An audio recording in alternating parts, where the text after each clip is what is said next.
Films are a recent discovery for us, only being created in 1896.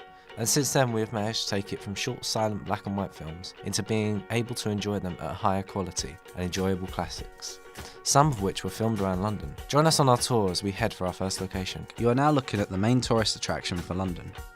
This is South Bank, which the postcode is SW1A0AA. This location has been used in the 2004 live-action Thunderbirds film. Thunderbird 2 flies by to drop Thunderbird 4 into the Thames to save a monorail that collapsed. The London Eye has been used in the 2007 Fantastic Four sequel, Rise of the Silver Surfer, when the gang had to stop it from collapsing as a sinkhole opened in the river below, scaring everyone who might have ended up in a subaquatic lifestyle. Speaking of acts of terrorism, these are more human though, as near the Houses of Parliament a barge detonated, shattering the windows of Parliament and caused the river to spur up. This scene was from 2016 London Has Fallen, the sequel to Olympus Has Fallen. Luckily we managed to rebuild the damage caused by the terrorist attack since then.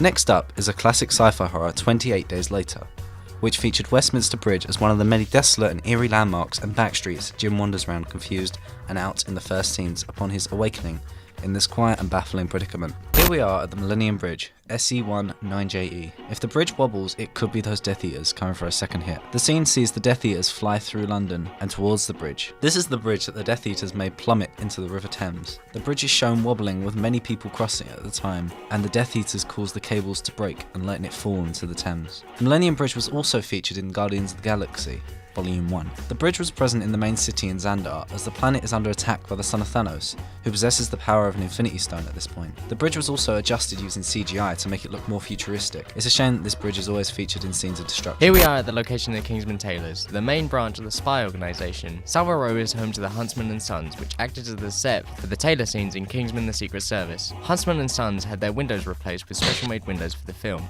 They had Kingsman written on them in place of the Huntsman logo. Since the filming, Huntsman has kept the symbol on the front window, along with the golden plaque with Huntsman on it. The plaque also has Kingsman on the other side. These are cool little mementos of the film. On the Huntsman website, they even have a special section made specifically for filming at Huntsman and Sons. Greenwich, SE10, an already popular tourist site, is the biggest film location in London, with a boatload of films under its belt. With the spectacular views and scenery along with beautiful architecture of the old Royal Naval College, it's easy to see why.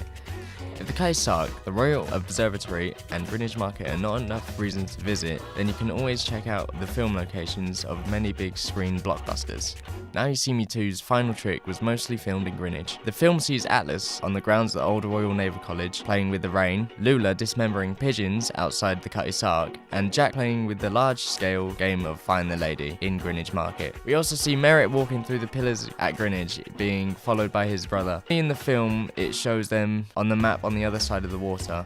Not sure whether it was a slight mix-up or whether it is done intentionally. The Battle of Greenwich, the climax of Thor the Dark World, the fight between Thor and the Dark Elf Maliki, sees them being pulled through dimensions by the power of the ether. The battle in our dimension takes place on the grounds of the old Royal Naval College. Sherlock Holmes, The Game of Shadows, starring Robert Downey Jr., was filmed at the college. It was used in the first scene of the movie as Sherlock Holmes tracks a lady holding a particularly interesting parcel and gets intercepted by her escorts. It is also used as the auction house, which shows the parcel in fact being a bomb, and in the style of Sherlock Holmes, makes it detonate without harming anyone. In The Dark Knight Rises, Alfred shares a dream to Master Bruce about them being in Florence, slightly glancing at each other as they are retired.